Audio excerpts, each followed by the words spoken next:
제가 기사를 보니 6.25 전쟁이 올해로 여러분 몇 년 되신 줄 아십니까? 네, 지금 막 정신없이 눈이 돌아오고 계십니다. 네, 72주년이나 되었습니다. 지난 24일에 서울 신라호텔에서 국군 및 9개 국가의 유엔 참전 유공자와 가족들 41명이 모여서 그렇게 위로하는 행사를 갖게 되었습니다.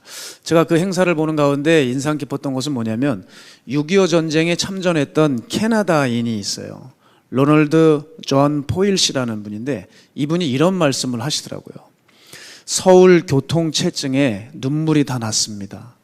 한국이 이렇게나 발전한 모습에, 이렇게 말을 했습니다. 이분은 창밖에 서울 도심을 이렇게 계속 바라보시면서 이 말을 계속 되풀이하셨다고 해요. 내 젊음이 헛되지 않았구나. 내 젊음이 헛되지 않았구나. 계속 되풀이하시는 거예요.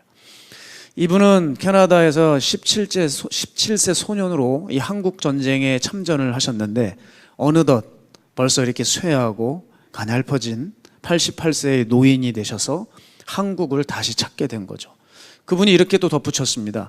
지난 70여 년간 내 머릿속에는 한국과 전쟁 그리고 비극이라고 하는 세 단어가 계속 맴돌았다고 이분은 말씀하셨어요. 자, 그리고 한국 전쟁 당시 가장 기억에 남는 것이 뭐냐면 어떻게든 떨어지지 않으려고 서로 부둥켜 안았던 그 한국 가족들을 북한에서 서울로 이송해 온 일이라고 하더라고요. 그분들이 지금 어떻게 사시는지 무척 궁금해 하다는 그런 말씀을 하셨어요. 이날 3명의 캐나다 참전 용사들이 그 신라호텔에 함께 했었는데요. 한국이 자신들을 잊지 않고 초빙해 준 것에 대해서 너무나도 영광스럽고 감사하다고 말씀을 하시면서 한 가지 말씀을 이렇게 하셨어요. 한국이 북한군에 넘어가지 않고 지금까지 유지되는 것이 너무나 감격스럽다. 여러분, 저는 그 위로연을 바라보면서 참 그분들에게 우리에겐 큰 빚을 가지고 있다고 생각합니다. 72년 전에 자기 나라도 아닌 남의 나라에 와서 목숨 걸고 전쟁에 그 뛰어든 참전 용사들이 있었다는 것에 우리가 도대체 어떤 말로 감사를 표할 수가 있겠습니까? 그렇죠? 이분들의 증언에 따르면 한국에 온 캐나다인 2만 6천여 명의 군인이 있었대요. 그런데 500명은 결국 고국으로 돌아가지 못하고 이 땅에 묻혔답니다. 이들은 모두 한국을 내 조국으로 여기고 싸웠는데 후에 함께 캐나다 땅을 다시 밟지 못해 마음 아파하셨어요. 최근에 이런 일도 있었더라고요. 유엔 참전 용사들 중에 한 분은 내 동료들이 있는 그 한국에 나도 묻히고 싶다고 사망 직전에 내 전우가 있는 그 한국, 그 전우 옆에 나를 묻어달라고 유언을 해서요. 이분이 이미 화장을 다 했는데 그 고인의 유해가 바로 지난 20일에 인천국제공항에 봉환되어서 부산에 안장되는 일이 있었습니다. 여러분, 제가 이 대한민국을 지켜준 너무나 이 고마운 분들을 보면서 제가 놀랐던 것은 뭐냐면 지난 70여 년 동안 이들은 한국을 잊지 않고 있었다는 점이에요. 그리고 전쟁이 안겨준 아픔을 조금도 놓칠 수가 없었다는 거예요. 나는 지난 70여 년간 전쟁의 비극이 계속 맴돌았어요. 서울이 이렇게 발전한 것을 보니 눈물이 나요. 이분들의 고백이에요. 여러분, 저는 이런 생각이 들더라고요. 우리나라 국민은 과연 이 6.25에 대해 어떤 생각을 가지고 있을까? 우리 뇌리에서 점차 잊혀지고 있지 않습니까? 내일 6.25네? 이러고 지나가는 거지 뭐 어떤 무슨 깊은 생각이 있겠어요? 그런데 이들은 남의 나라인데도 잊지를 못해요. 더 황당한 것은 우리나라에서 무슨 일이 벌어지고 있습니까? 6.25를 일으킨 게 북한 김일성이 아니라 한국 잘못이라고 가르치는, 그걸 애들에게 가르치는 황당무계한 자들이 있다는 얘기예요. 그러니까 이 사람들은 6.25 전쟁을 잊는 정도가 아니라 역사를 왜곡하는 사람들도 있다는 얘기예요. 사랑하는 여러분, 우리의 문제가 무엇이냐면요, 좋은 일이건 나쁜 일이건 기억을 하는 일이건 기억하지 말아야 되는 일이건 그것과 관계없이 그냥 모든 게 다 잊혀져 가고 있다는 거예요. 특히 사는 게 바쁘다는 이유로, 하루하루가 버겁다는 이유로 우린 마땅히 기억해야 될 것을 기억하지 못하고 망각 증세에 빠져 있는 거죠. 그런 맥락에서 제가 최근 우리네 영적 분위기를 살펴볼 때 제가 요즘 사뭇 느껴지는 게 뭐냐면 차라리 코로나가 가장 창궐했을 때가 낫지 않았나 싶을 때도 있어요. 무슨 이야기인지 여러분 아시겠어요? 코로나 지금 2년간 여러분 살펴보세요. 물론 코로나가 주는 불이익과 악영향이 있었지만 우리 그때 어땠죠? 어떤 영적인 탈출구를 찾아보려고 애쓰고 주님 앞에서 영적으로 살아보려고 몸부림쳤던 그런 흔적들이 있잖아요. 그런데 지금 코로나가 다시 시들시들해지니까 사람들이 영적으로 해이해지고 점점 자기 활동이 늘어나고 있는 거예요. 저는 여러분 참 이렇게 역사를 볼 때 재미난 게 있더라고요. 특히 한국 상황은요, 세상이 흉흉할 때 교회에서는 늘상 한 가지 반응이 나타났습니다. 그것이 뭐냐면 항상 세상이 흉흉하면 마지막 때나 말세 이야기가 교회에서 나왔어요. 여러분 이번에도 어떻습니까? 그냥 백신 맞으면 되는데 거기에 대해서 너무 많은 의미가 부여가 됐어요. 그게 베리칩이다, 그게 666이다. 사실 이 이야기의 근원지는 여러분 세상이 아니라 어디예요? 교회에서 나왔다는 거예요. 그런 이야기들로 한때 떠들썩했는데 지금 어떻죠? 이제 코로나가 또 시들해지고 안정세로 가니까 어느새 그런 이야기들이 쑥 들어가 버렸어요. 여하튼 세상이 흉흉하고 어지러움은 말세 마지막 때 타령을 하며 섣부른 설들과 이야기들이 막 쏟아져 나오는 기현상들 맞이하는 게 우리 대한민국 상황입니다. 그런데 보통 제대로 분별하지 못해서 다소 위험한 면에 결부되기도 합니다. 그런데 만약에 이 코로나로 인해서 한 가지 긍정적인 면이 있다고 한다면 제가 앞서 말씀드린 것처럼 오히려 세상이 어려워지면 사람들이 경각심을 갖고 준비했다는 거예요. 그런데 이제 코로나가 시들해지고 사람들의 여가 활동이 증가됨에 따라서 사람들에게 나타나는 반응은 조금 숨통 트이고 살만 나니까 언제 우리가 마지막 때를 노냈냐는 듯이 다 잊어버리고 또 거짓 평화 안에 살아가고 있다는 것을 저는 지적하고 싶어요. 지난주였습니다. 제가 산기도를 가려고 이제 밤에 집을 빠져나오는데 제 시야에 어떤 장면 하나가 보이더라고요. 건널목에서 누가 막 발차기를 하고 있는 거예요. 그래서 운전하면서 이렇게 봤더니 술이 거나게 취한 아저씨가 옆에 자기 친구 옆을 두고 막 발차기를 하고 있는데 담배를 입에 이렇게 물고는 뭐가 그렇게 좋은지 기분을 좋아서 이렇게 흠하게 웃고 있었어요. 제가 근데 그 모습을 보는데 유독 강한 마음 하나가 들었습니다. 저분은 자기가 느끼고 있는 그 감정과 실제가 완전히 다르다고 있는 것을 알고 계실까? 그 아저씨는 지금 자기가 좋아하는 친구와 함께 술에 취해서 기분이 좋아질 대로 좋아진 상태였어요. 그런데 그 아저씨의 몸과 건강은 좋은 상태일까? 절대 아니라는 거죠. 자기 기분과 상관없이 몸은 완전히 술과 담배로 찌어들어가지고 쇠해가고 수명이 줄어가고 있다는 거예요. 그게 아주 강하게 차를 타고 가는데 들더라고요. 왜냐하면 주님이 마치 이걸 깨달으라고 하시는 것 같았어요. 이 모습이 바로 우리 모습이라는 거예요. 지금 내 삶이 조금 안정이 되고 전염병의 속박에서 풀린 것 같고 요즘 내게 들리는 이야기가 나를 기분 좋게 하는 이야기가 들려올 것 같으면 내 영혼과 신앙은 자꾸 안전하다고 생각을 하는 것이죠. 여러분, 우리는 다시 확인을 해봐야 됩니다. 내 감정처럼 내 실제 상황도 그러한지 말이죠. 저는 한 주 동안 사울 왕이 많이 생각이 났어요. 여러분, 처음에 사울 왕을 보세요. 얼마나 의기소침해요. 얼마나 자신감이 바닥난 사람이었습니까? 이스라엘 지파 중에 가장 작은 지파가 베냐민 지파였는데 이 베냐민 지파 출신이라고 해서 너무 자신감이 없어 했어요. 왕으로 뽑혔을 때도 사람들이 사울을 찾았습니다. 어디에 숨어 있었어요? 짐 보따리 뒤에 숨어 있었잖아요. 여러분, 이제 8월에 여름 성경학교가 열립니다. 제가 계속 이 말을 하고 있는 것 같아요. 네. 아니요, 좀 처음 듣는 것처럼. 네, 좋습니다. 짐 보따리들 사이에 숨어 있었잖아요. 그런데 왕이 되자 성취감을 하나씩 맛보더니 왕이 얼마나 교만해졌어요. 하나님의 법도를 어기고 있으면서도 마냥 기분이 좋았던 사람이 사울이었습니다. 하나님이 아말렉을 진멸하라고 하셨어요. 그렇죠? 짐승도 살려두지 말고 다 죽이라고 했는데 사울이 어떻게 했어요? 포동포동하고 살찌고 괜찮은 짐승들 다 데리고 왔습니다. 아각 왕도 생포해 가지고 왔어요. 심지어 자기를 위해 기념비까지 세웠습니다. 또 사무엘을 기다리지를 못해서 자기가 그만 제사를 집례하고 말았죠. 그래서 내가 이제 제사까지도 집례할 수 있는 왕이구나 하고 좋아하고 있었어요. 하나님의 법도는 다 어기고 있으면서 그것과 상관없이 자기는 기분이 좋았다고요. 그런데 여러분 결국은 어떻죠? 자기 감정과 상관없이 그의 마지막은 점차 다가오고 있었어요. 자기 마음대로 할 수 있는 기분 좋은 때였지만 실상은 그의 탄탄했던 왕위가 허물어져 가고 그는 택함받은 왕에서 버림받은 왕이 되어버렸어요.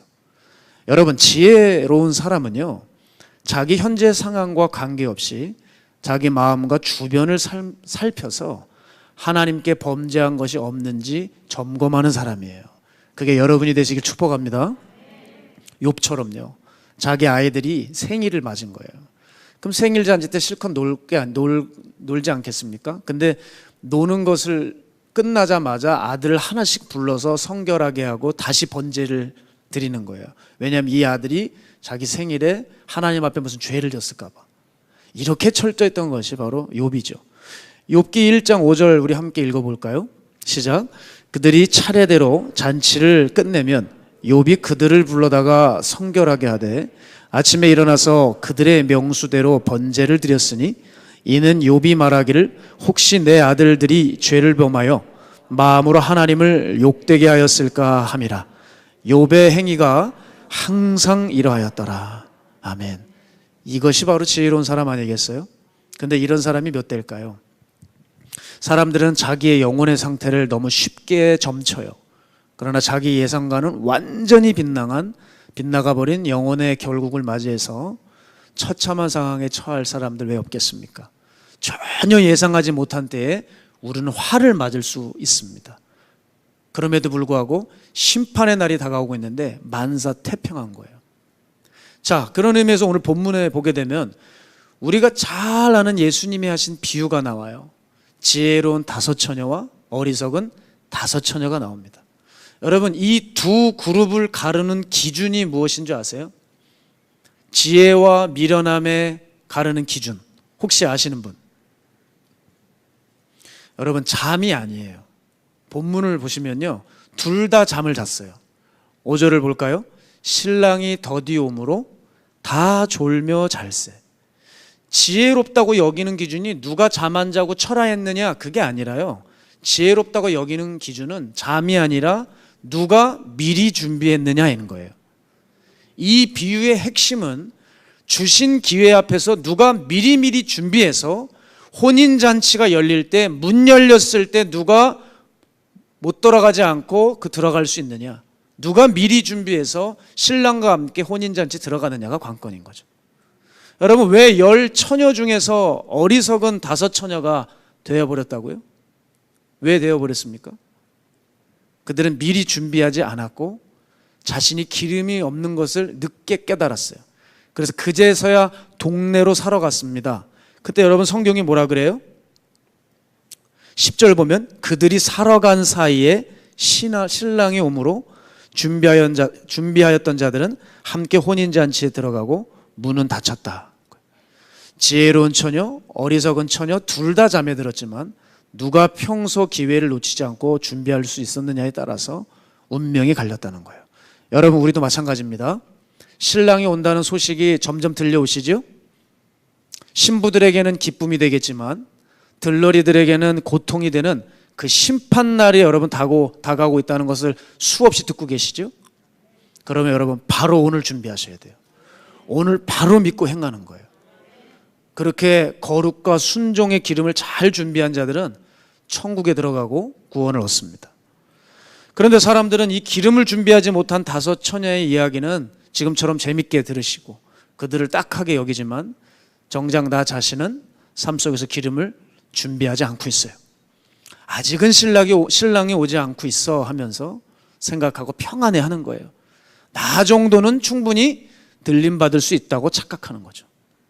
여러분, 중요한 것이 이거예요. 내가 급하지 않다고 해서 안 급한 상황이 아닙니다. 내가 무관심하다고 해서 심판의 날이 안 오는 게 아니라고요. 여전히 마지막 날은 전속력으로 우리에게 다가오고 있습니다. 마지막 때 여러분 지금 계속 진행 중입니다. 따라서 여러분 내 감정을 의존하지 마시고 현실을 바라볼 수 있는 영적인 눈이 열리셔야 돼요. 그런 맥락에서 제가 어린 학생 때 참 제 마음을 사로잡았던 영화 한 편이 있어서 소개합니다. 그것은 터미네이터 2였습니다. 여러분 터미네이터 2 보셨습니까? 1991년도 제임스 카메론 작품이었는데 제가 터미네이터 1을 너무 재미있게 본 거예요. 그래서 2가 언제 나올지를 기대를 하고 있다가 제가 아직도 기억납니다. 동네 형들이랑 형 2가 나왔어. 그래가지고 비디오 테이프를 빌려가지고 야 2가 나왔어? 그래서 틀었는데 1인 거예요. 그래가지고 쿠사리를 먹고 야 너는 야 2, 1 구분도 못하냐? 아니 깍대기가 새 거라 그래가지고 이게 2인 줄 알았어. 이러면서 이제 또 1을 또 봤는데요. 얼마나 재밌게 봤는지 몰라요. SF계의 대작이었는데 그 영화의 시작은 이렇게 시작합니다. 2029년, 그러니까 1991년 때는 2029년이 굉장히 멀잖아요. 그러니까 야 나중에 이런 일이 벌어지는 거 아니야? 이런 생각을 했는데 지금 생각해보면 여러분 7년 남았어요. 그죠? 2029년 미래의 LA 배경으로 나오는데 그 LA는 이미 전쟁 속의 폐허덤이었습니다. 그 이유는 기계가 세상을 정복하기 위해 인류를 멸하고 있었어요. 그래서 터미네이터 2의 첫 장면은 기계와 인류 저항군이 마지막 장면을 치르는 장면으로 시작되는 영화인데 그 장면을 잊을 수가 없었어요.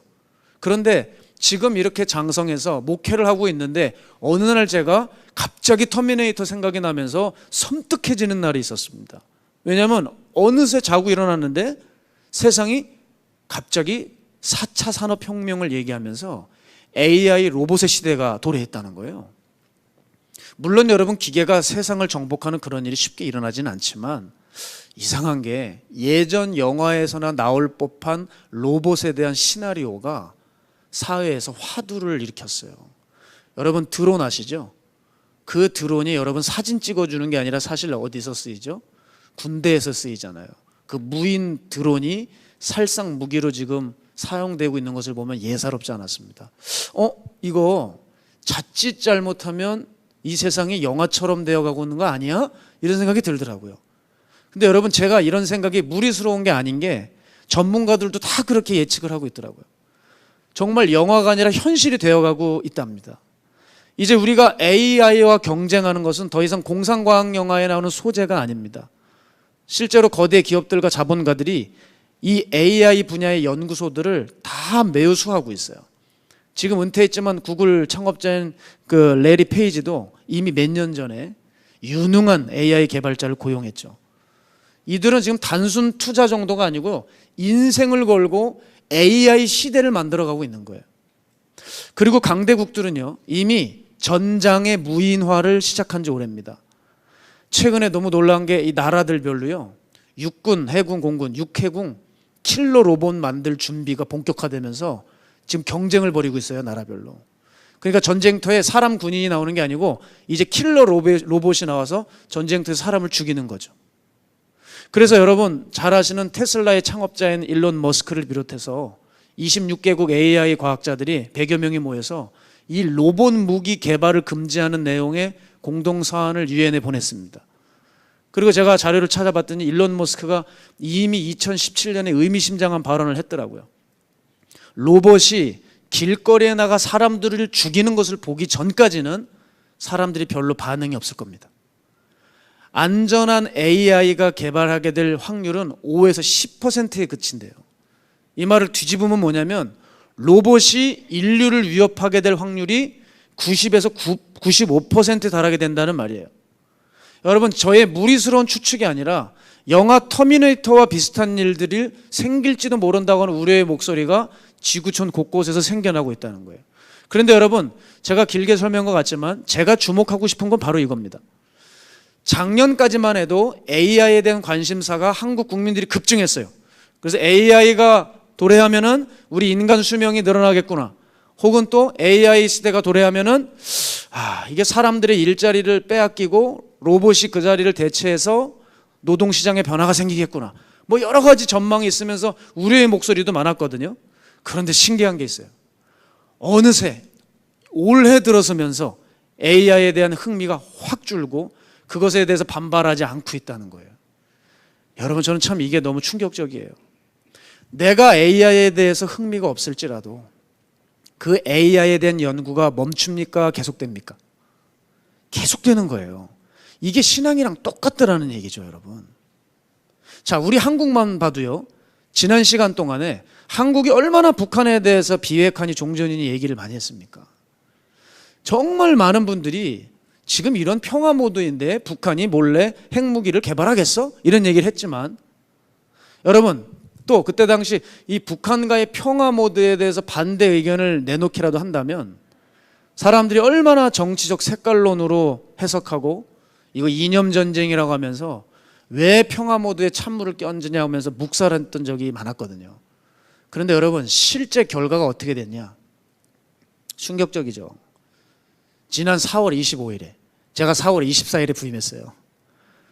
바로 그 다음 날 북한이 조선인민혁명군 창건 90주년을 맞으면서 열병식을 했는데, 그때 김정은 위원장이 소개를 했어요. 뭐냐면 북한이 지난 수년간 개발한 새로운 핵 투발 무기, 즉 핵을 내던져 폭발시킬 수 있는 다양한 무기 수단을 사람들 앞에 세계적으로 대거 선보였어요.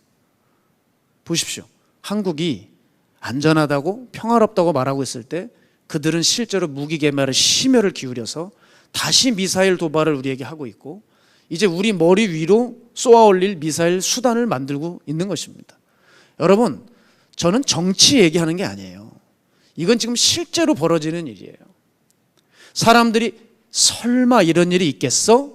하며 자기 생각에 갇혀서 이걸 철석같이 믿고 있었지만 실제로는 전혀 다른 양상이 벌어지고 있다는 거예요. 자, 저는 이것을 말씀드리고 싶어요. 지금 사람들 안에 심각한 문제가 뭐냐? 내가 아니면 아니라는 식의 무모함입니다. 지금 당장이 아니면 괜찮다고 하는 어리석음입니다. 바로 10처녀 중에 5명이 여기에 무너져서 망한 거예요. 우리 인류는 이런 근시안적인 태도를 버리지 않으면 반드시 망합니다. 지금 내게 와닿지 않는다고 비현실적인 것으로 치부해버리면 우린 반드시 그 무모함 때문에 망한다는 거예요. 신앙에도 그대로 적용할 수 있어요.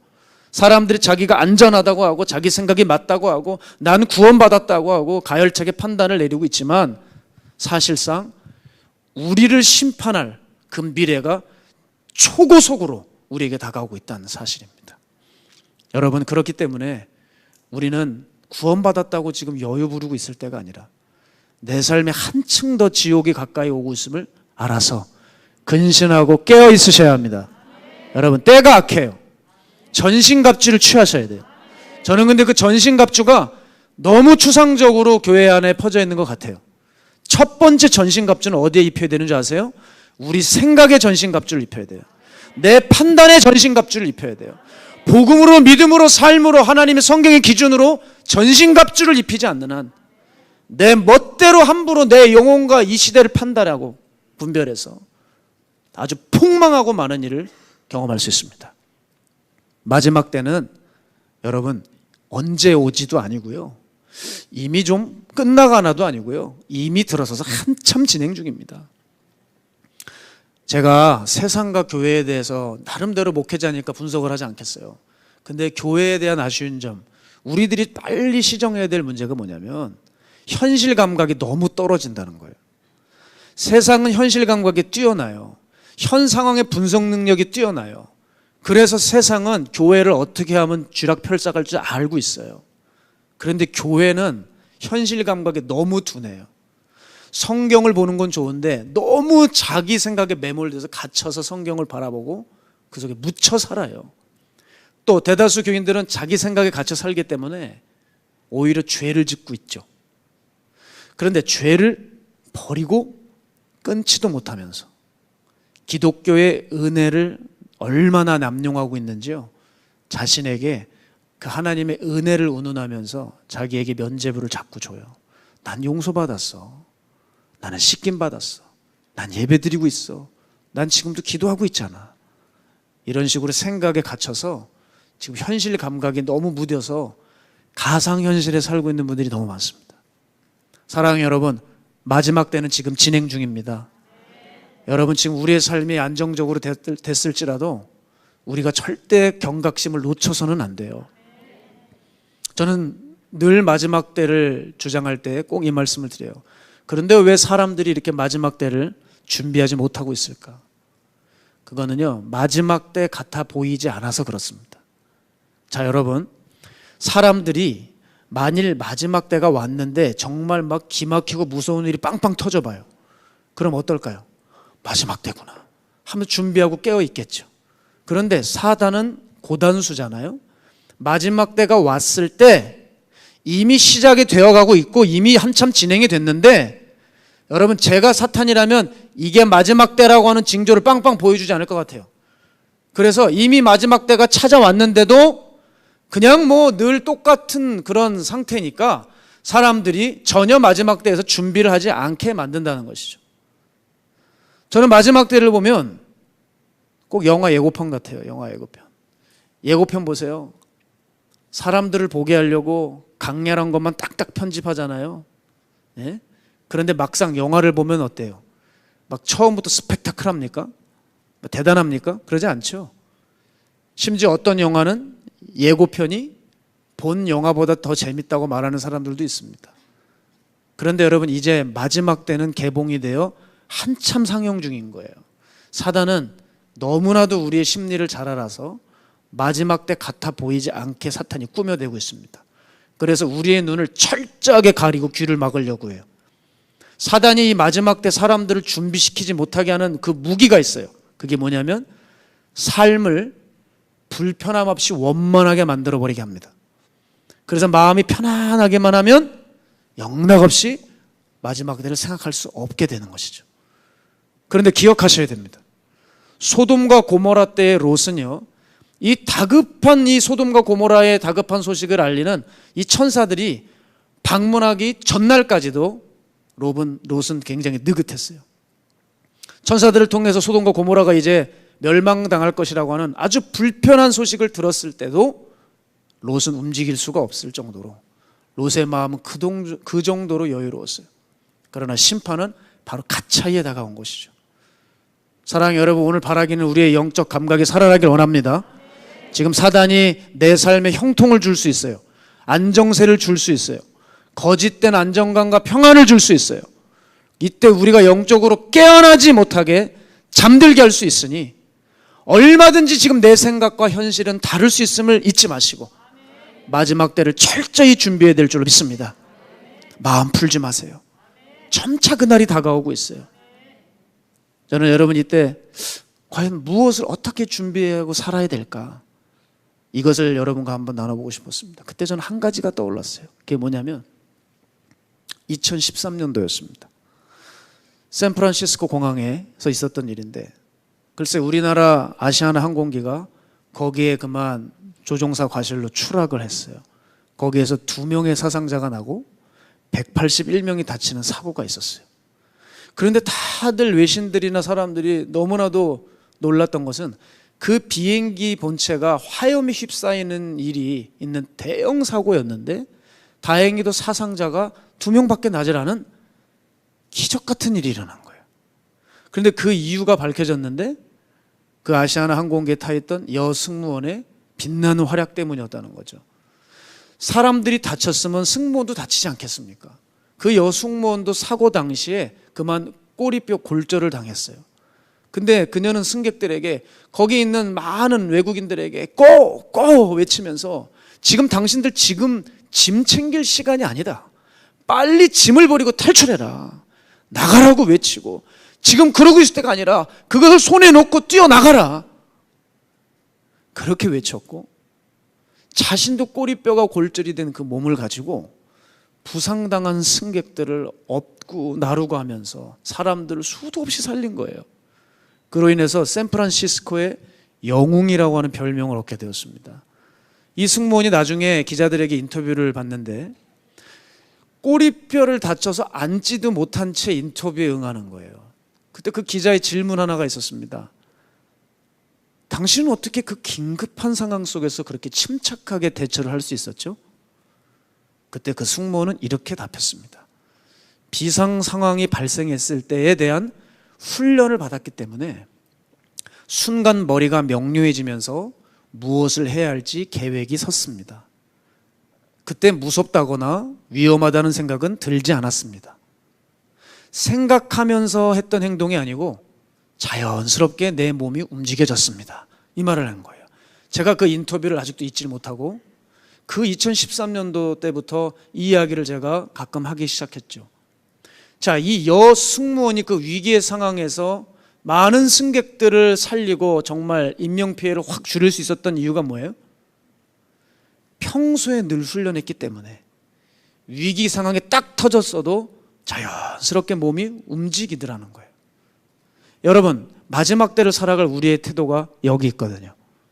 내가 언제 어디에서 무엇을 하건 지금 내 마음의 상태가 어떻든 이제 마지막 때가 다가오고 있고, 아니 이미 진행 중이고, 내 마지막 영혼의 날이 곧 내게 닥칠 것을 항상 염두에 두고 그날을 준비하고 훈련하는 사람들은 다 살아나는 거예요. 그렇게 여러분 5 지혜로운 처녀가 되어서 각자의 기름을 준비하고 그 영혼의 날, 그 심판의 날을 맞이해야 된다는 것이죠. 제가 그 생각에 어제 한참 잠겨 있는데 참 하나님이 이 사진을 보여주신 것 같아요. 그러니까 이 설교를 하라고 하신 것 같아요. 무슨 사진이었냐면 충남 서산에 한 마늘밭이었습니다. 거기에 12시, 밤 12시가 넘은 시간에 두 부부가 백열등을 켜고요, 마늘을 수확하고 있었어요. 낮에는 너무 더워서 마늘을 수확할 수 없었고, 여러분 이제 장마잖아요. 이제 내일부터 뭐 폭우가 많이 온다는 일기예보도 있는데 여러분 몸 조심하시고요. 곧 비 소식이 있어서 서둘러 마늘을 수확하고 있는 중이라고 하더라고요. 그래서 남들이 다 자는 시간에 그 부부는 이렇게 작은 호롱불 같은 거 하나 켜놓고 열심히 웃으면서 마늘을 수확하고 있는 거예요. 저는 그 모습을 보는데 왜 이렇게 은혜스러운지 몰라요. 맞아. 남들이 다 잠들고 비가 오든 폭우가 오든 번개가 치건 관계없이 아유 그냥 뭐 내일 하지 뭐 언제 하지 뭐 미루는 수많은 마늘을 하시는 농부들이 있지 않았겠습니까?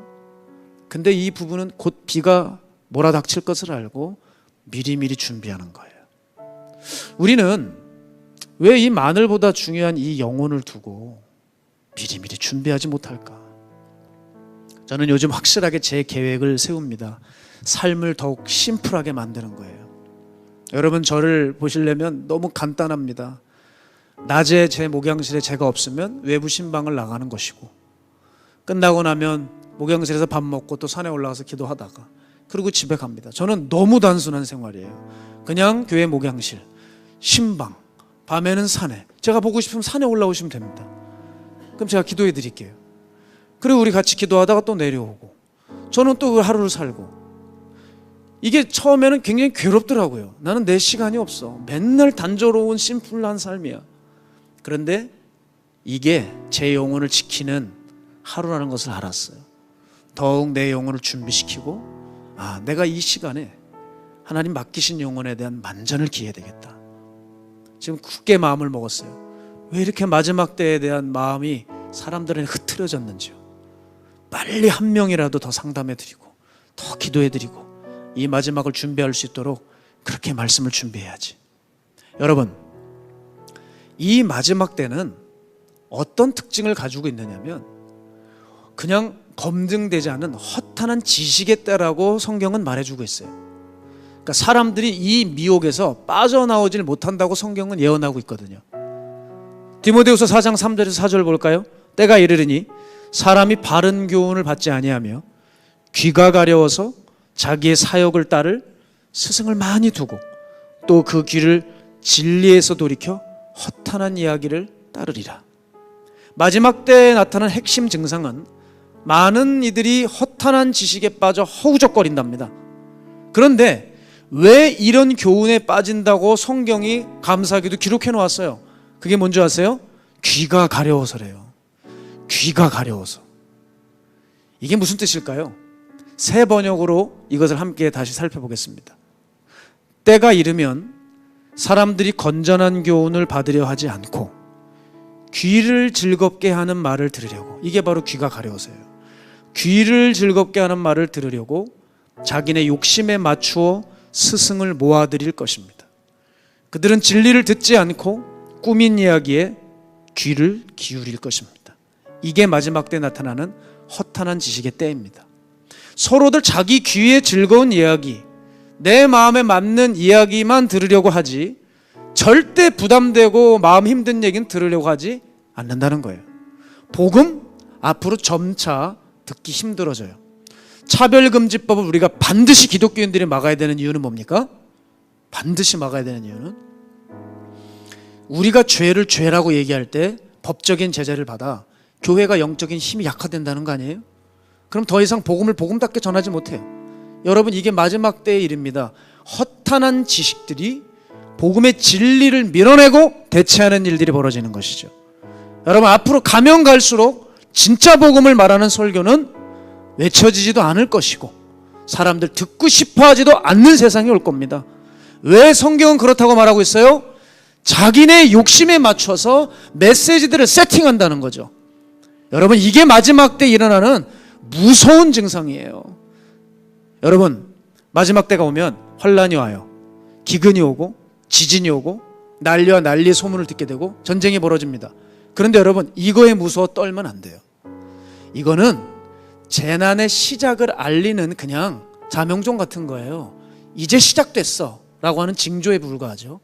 진짜 무서운 것은 뭔지 아세요? 사람들이 귀에 복음이 안 들리는 거예요. 자기네 욕심에 따라 듣고 싶은 것만 들어 그만 멸망하고 마는, 그게 무섭다는 거예요. 저는 이때 어떻게 이 험한 이 시대에 하나님이 저를 목회자를 부르셨으니 어떤 목회를 해야 될까? 어떤 메시지를 전해야 될까? 얼마나 고민을 많이 하겠습니다. 얼마나 고민을 많이 하겠습니까? 열심히 사람을 살릴 수 있는 제 표현으로 밥을 져야 되겠다. 저는 제 정체성을 영적인 식모라고 규정했어요. 식모, 영적 식모. 열심히 밥 만들어서 드리는 거예요. 가끔은 너무 잘해보려고 이렇게 불을 떼다가 태워요, 음식을. 그래서 쫄딱 망하는 설교도 있지만 어떻게든 지금도 아쉬운 게 시간만 나에게 조금 더 있었다면 더 밥을 잘 져서 성도들이 드시기 쉽게 쏙쏙 입에 넣어드릴 텐데 가장 영양가 있는 것을 가지고 나와서 말이죠. 전 영적인 식모예요. 저는 여기 담임자라고 생각하지 않아요.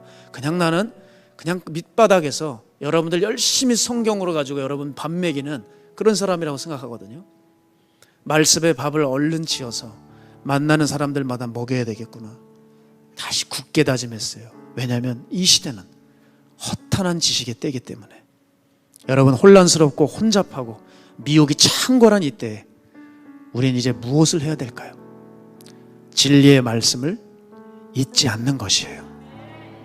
서두에 말씀드렸지만 남의 나라에 와서 젊음을 바치고 희생했던 그 캐나다에서 온 노병이 뭐라고 얘기했어요?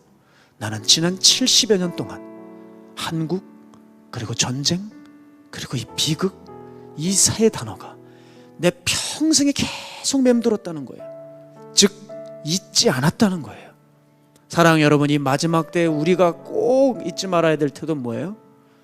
진리를 기억하는 일이에요. 우린 지금 무엇에 정신이 팔려 마지막 때가 한참 진행되고 있는데도 정신을 놓고 있는지 모르겠습니다.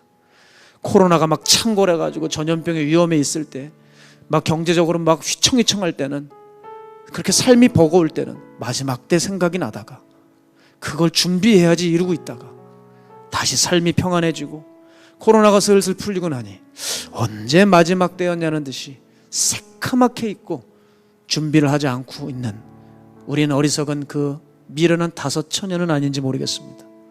말씀을 마치면서요, 여러분, 우리의 마음이 얼마나 평안하건 얼마나 일이 잘 되건 무엇이 어떻든 간에 마지막 때는 신속하게 우리를 심판대로 이끌어 갈 것입니다. 그런지 깨어 있으십시오. 분별하십시오. 미리미리 준비하십시오. 지금도 빠른 속도로 진행되고 있는 이 마지막 때를 따라서 우리 말씀을 붙들며 지혜롭게 준비하는 귀한 마가의 다락방 성도 되시기를 주의 이름으로 축복합니다. 우리 시간 함께 이 찬양하면서 준비하신 예물 하나님 앞에 봉헌하는 시간 갖도록 하겠습니다. 마라나타 주 예수여, 마라나타 주 예수여 어서 오시옵소서. 땅의 모든 끝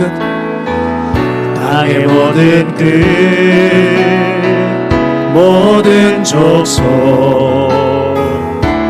주를 찬송하게 하소서. 마라나타 주 예수여 마라나타 주 예수여 어서 오시옵소서. 모든 열방이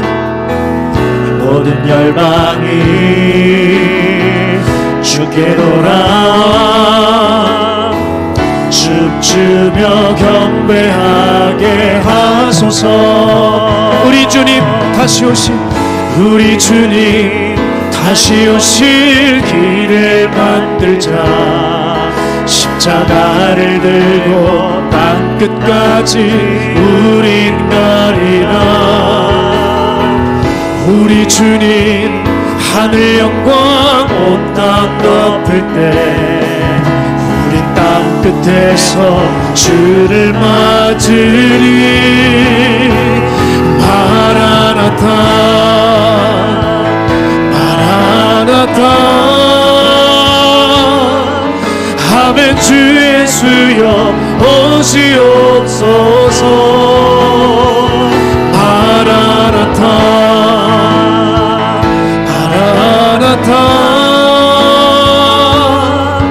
아멘. 주 예수여 오시옵소서. 우리 주님 다시 오실 길을 만들자. 십자가를 들고 땅 끝까지 우린 가리라.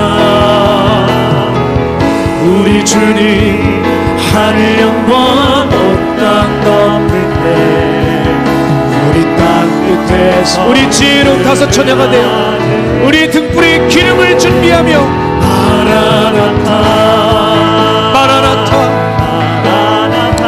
아멘. 주 예수여 오시옵소서. 아멘. 주 예수여 오시옵소서. 마라나타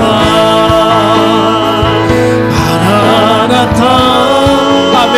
주 예수여 아멘. 주 예수여 오시옵소서. 마라나타 마라나타 아멘. 주 예수님 오시옵소서. 주 예수님 이 자리에 좌정하여 주옵소서. 아멘. 주 예수여 오시옵소서. 마라나타 마라나타 아멘. 주 예수여 아멘. 주 예수여 오시옵소서. 아멘. 주 예수여 아멘. 주 예수여 오시옵소서. 아멘. 주 예수여 아멘. 주 예수여 오시옵소서.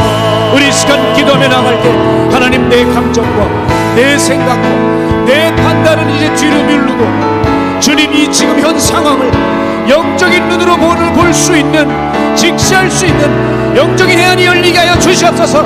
그래서 이 마지막 때를 온전히 분별하고 이미 마지막 때가 진행되고 있음을 놓치지 말고 나의 마지막 날이 점차 다가오고 있음을 깨달아 미리 준비하는 슬기로운 다섯 처녀의 신앙과 삶이 우리에게 넘쳐나게 하여 달라고 우리 주님 이름 한번 해주고 기도합니다.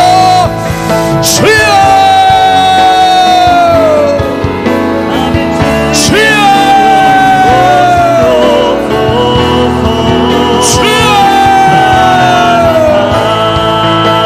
처녀와 슬기로운 다섯 처녀와 미련한 다섯 처녀의 그 두 그룹을 가르는 기준은 잠든 게 아닙니다. 우린 연약하기에 신랑이 더디올 때 잠들 수 있어요. 그러나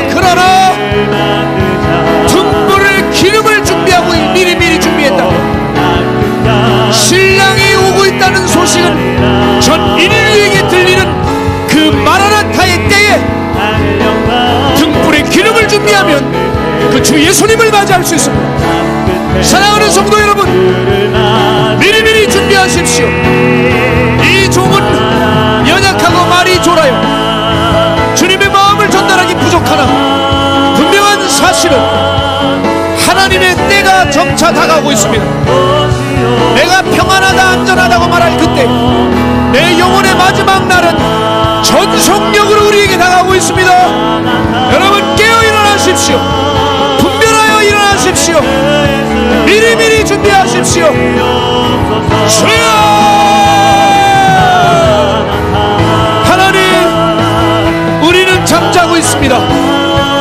그러나 중요한 것은 미리미리 기름을 준비했다면 보라, 신랑이 왔느니라 했을 때 우리 모두 온 인류가 다시 오실 신랑 예수님을 맞이할 때 오직 잠에 모두가 깨었을지라도 기름을 준비한 사람들만이 주님을 영광스럽게 맞을 것입니다. 신부에게는 기쁨이겠지만 들러리들에겐 고통과 절망이, 그 영혼의 내 마지막 날이 오늘 점점 전속력으로 다가오고 있으니 주여 때를 준비하게 하여 주옵소서. 주여 준비하는 우리 성도들, 준비하는 온라인 성도들 될 수 있도록 주님 우리를 붙잡아 주시옵소서. 주님 감사합니다.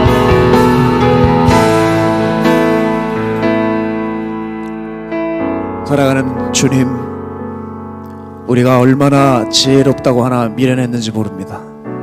수없이 예배를 드리고 깨달음은 잠깐 있을지라도 또다시 내 삶의 어떤 형편에 서게 되면 또다시 진리는 온데간데 없어지고 또다시 주님이 말씀하신 이 마지막 때에 장차 다가올 심판의 날을 조금도 준비할 수 없는 부끄러운 우리는 아닌지 모르겠습니다.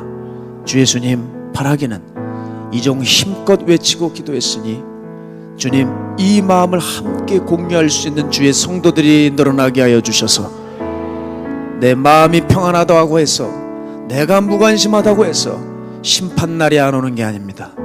내가 느긋하다고 해서 지금 상황이 느긋한 상황이 아니라고 하는 사실을 우리 철저히 깨달아 전속력으로 우리에게 다가오는 이 마지막 날을 지혜로운 다섯 처녀와 같이 각자의 삶 속에서 거룩과 순종의 기름을 준비하여 다시 오실 신랑 되신 재림 예수님이 영광스럽게 맞이하는 마라나타 주 예수여 어서 오시옵소서 할 때 준비하게 하여 주옵소서.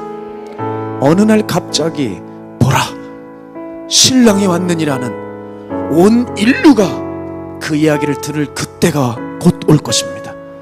그때 잠에서 일어났다가 대수가 아니라 미리미리 준비한 자들만 신랑과 함께 영광의 유업으로 들어갈 것이니 오늘 마가의 다락방 성도들 성령과 함께 하루하루를 예배하고 준비하여 기름 들고 주님을 맞이하는 우리들 되게 하여 주옵소서.